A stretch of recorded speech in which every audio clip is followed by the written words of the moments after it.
this is Mr. Evilcheese, and this is my review of Season 4, Episode 7 of The Walking Dead, and this episode is titled Dead Weight.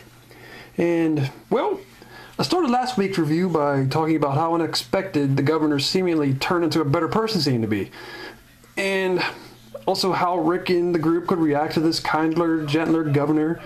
And, well, this week, the governor's back.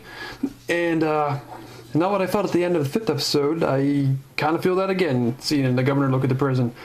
So at the beginning of this episode, after Martinez gets the governor out of the zombie hole, my biggest question is, where the hell is Shumpert? I mean, damn it, where the hell is he? Is he in the trees back there? Where is he? I don't think he's in those trees. I mean, that's bugging me, man. Where the hell is Shumpert at? He's always with Martinez. So now Martinez runs his own group, where there is a no dead weight rule, which means that anyone not pulling their weight has to go.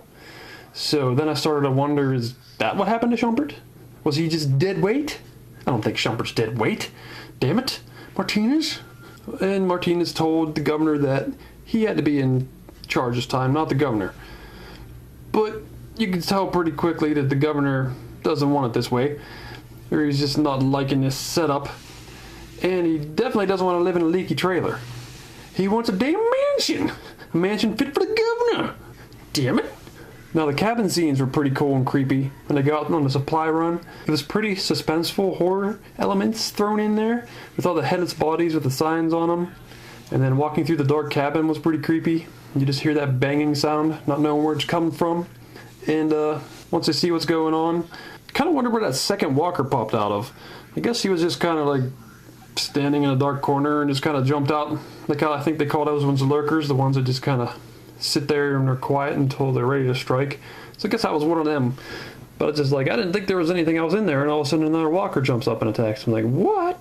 But then after they take care of the walkers, the guys have a couple beers, which is something that I think bothered the governor, that they're having beers, like he thought they were being careless. Although I'm not sure about that, because they often show the governor like having drinks. Like he liked to have drinks all the time, so I don't know, maybe when they're taking care of business, you don't drink. Maybe, I don't know. Maybe it didn't bother them. I just picked that up and was wrong about it. I don't know. But they go back to camp, and Megan tells the governor that the roof is leaking again.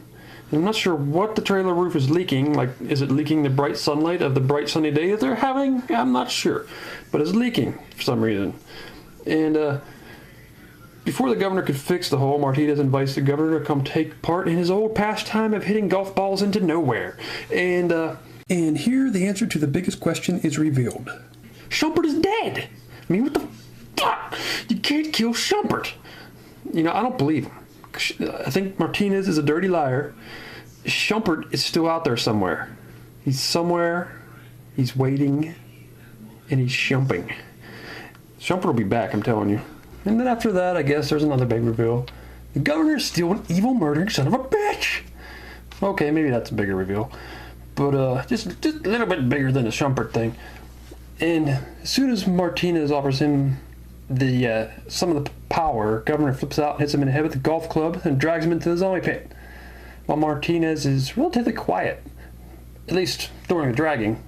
I mean, he was just hitting the head, but he seemed to be moving a lot. It seems like he could have been screaming, but maybe it wouldn't have helped because I was a little unsure of how far away they were from camp. Like, I thought they were actually at camp still. I don't know, but maybe they were far off. Who knows? So they must have been far out though, because Martinez does scream when the walkers start eating them. So, nah. My wife thinks that maybe the governor flipped because he knows Martinez was right about what he said about him eventually losing Megan, Lily, and Tara, and that would make sense too. But during the supply run with Governor Mitch and Pete, I wasn't too sure what the governor was thinking at that moment. Like, was he agreeing with Mitch or was he agreeing with Pete? I mean, obviously it seems like old governor would agree with Mitch and they should attack the little group. But it's hard to tell how much of old governor he is. Is he like flipping back and forth? I don't know at this point. But then Mitch and Pete walk off and the governor just kind of sits there watching. And then, you know, later it shows them three walk back to that camp and they see that all the people were dead. And it doesn't seem like the governor would have had time to attack them before Pete and Mitch wondered where he was. And it'd be so noisy, like when they were still so close by to him. And like, where would governor put all the supplies? And I don't know. I don't think the governor did this. I think it really was a separate group, and this is probably just part of the reason the governor realizes that Martina's camp, or I guess Pete's camp, just isn't going to work for him the way it is. So the governor tries to leave with Megan, Lily, Tara, and Tara's new girlfriend, Alicia. And they try to leave, but they are blocked by a giant zombie mud orgy in the middle of the road. But the governor decides, well, shit, screw trying another road. Screw trying to go in the opposite way in the road. This mud orgy thing is just freaking me out. And I don't know. But I think that look he gives after he gets out of the car and realizes he can't leave is that the governor is coming back fully and he can't escape it. That was my take on that look he gave when he looked back at the car like, I'm trying to be Brian, but it just ain't working. Things just aren't working out. So after that, the governor reverts back to his horror movie serial killer ways, like when he was stalking Andrea, and he goes and kills off Pete. And then he goes and recruits Mitch, who he will rename Martinez number 2. And so yeah, evil governor is all the way back by this point. There's no doubt. And it almost seems like the last 2 episodes were just to show how he was able to get a new group to trust him or whatever, and to attack the prison, which is fine because I really enjoyed this episode. It shocked me, and there were some cool horror moments in it, and I don't know, I really did like the episode. But anyways, that wasn't the end. They show the governor walking onto the little pier or whatever you call that. I don't know what you call the stupid thing, and that stupid wooden thing. And he walks out on the lake, and I'm thinking they better leave soon because this looks like Camp Crystal Lake, and Jason Voorhees is going to pop out of here any second. And they're going to have walkers and evil groups, and Jason Voorhees after him all at the same time. But then they have the next shot of the walker tied to a chain underneath the lake, and that reminded me more of Jason Voorhees because that's what happened to him. But anyways, the governor sure did get an upgrade there for his little aquariums. He's got a damn lake now. He can fit whole bodies in there. I mean, that's pretty awesome. Now we're back where we left off from two episodes ago. The governor is looking at the prison. In my opinion, it wasn't just for revenge now. He wants the prison more than anything. Like, he wants the prison, like, to get his new family put in there, and so he can be the governor again. I don't think he's thinking too much about revenge at this point. But then he happens to see Michonne, and revenge mode turns back on right away. So now he's definitely going to be thinking about revenge also. And he immediately points his gun at Michonne, and that's when the episode ends. But I really don't think he's going to shoot.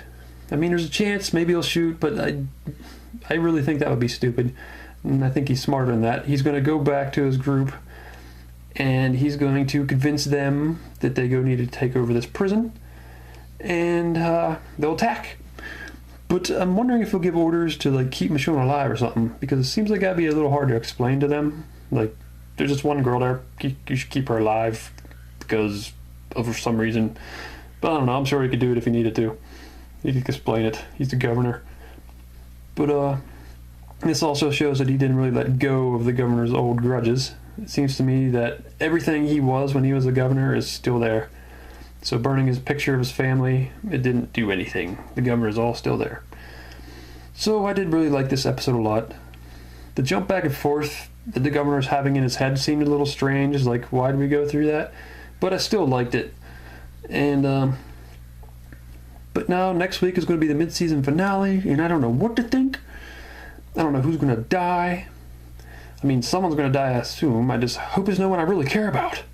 And will Shumpert appear and save the day? I'm telling you, he still lives. He's coming back. But, you know this is probably going to end with a cliffhanger ending because it's the mid-season finale. But damn it, I hope they don't kill anybody off that I really like, because I'll be sad. I'll be so sad. Well, you know. But, this is Mr. Evilcheese, and, I don't know, that's my thoughts on this episode, so, thanks for watching. Goodbye. Subscribing, bananas. Oh, damn it. Check out one of these other videos here by clicking on the picture or subscribing. Yeah!